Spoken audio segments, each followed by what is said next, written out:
So why does posture have such a big influence on us as we age? Here's why. As we have certain gestures throughout the day, for example, if you are in line at Starbucks and you're sort of waiting for your order and you're getting impatient or whatever, you might frequently stand like this, right? So that means that your hips are jutted forward beyond your knees and shoulders. That would be a gesture. Gesture becomes a habit. Maybe you stand like that frequently, a habit. Eventually, when we have the gestures and habits on and on, that's a repetitive stress on the body, and that turns into our posture. So if you have that habit or posture for years and years, for example, standing like that, then your hips are going to be jutted out, and that's going to create a lot of stress on your low back. Same thing goes for your head, neck, and shoulders, okay? For example, every inch, after looking at your phone a million times, I'm right there with you, we're all in this world of the digital age, looking at technology, right? Say your forward head. Every inch that your head is forward from your body is 10 pounds of weight on your spine. So posture is the whole thing, okay? It's your hips, knees, ankles. It actually starts in the feet and it goes all the way up, what we call the kinetic chain, all the way up to the crown of your head. So if you stand a profile version of you and you have a mirror like this at home, check out what it looks like. So you should be able to draw a straight line from the crown of your head all the way down past your ear to shoulders, hips, knees, and ankles. And it should be a straight line. It's called the plumb line. So if your forward head, okay, or I'm sorry, let's get back to our first example. If you are jutted those hips forward, standing like you're giving me a little attitude, and your hips are forward, then they're in front of the ideal plumb line. If your head is forward from looking at your phone, that's also messing up with that ideal plumb line.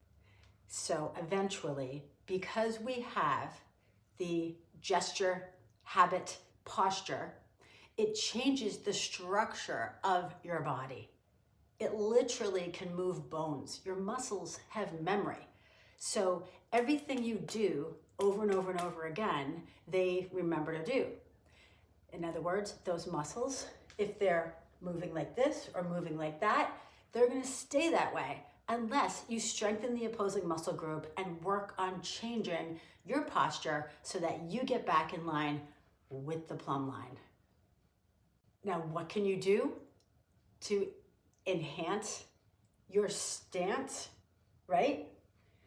And fix your posture so that you can get out of pain and just your body is going to function optimally is you're going to strengthen the opposing muscle groups and do resistance training in some way, shape, or form.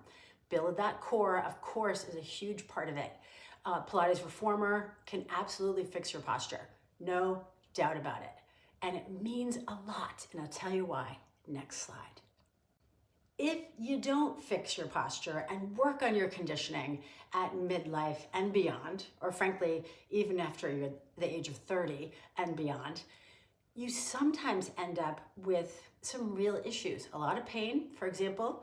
A lot of times if your head is jutted super forward and you become sort of the turtle head, I don't know if that's offensive to say, but anyway, you know what I mean? Your head's like this all the time. Sometimes you can't get it back, okay? And eventually, like my Aunt Pat, who was like salt of the earth, all of about 100 pounds, super skinny, didn't really ate like a bird her whole life.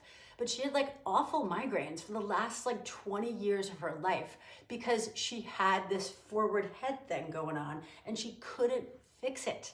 So I don't want to scare you, but the time is now to work on your conditioning and fix your posture. Of course, one of the biggest reasons why we would jut those hips forward and then the pelvis would be anteriorly tilted and away from the plumb line is from, as a mom, right, carrying that baby on your hip. For years, I had a baby on my hip and I was like this way, right? And so my hips and pelvis were like completely out of line. And that's why you wake up and you're 40 and you're like, what is going on here? But again, it's years and years of repetitive stress. And once you know how to fix it, it's easy peasy. I can totally help you with all that. Promise. Let's review. Gesture becomes habit, becomes posture, and changes the structure of your body because it's in front or beyond the plumb line, okay? So gesture becomes habit, becomes posture, becomes structure. It can actually change the structure of your body. So let's work on fixing that posture and figuring out a way to maintain balance in the muscle structure so that you can create healthy patterning and stay out of pain and moving freely.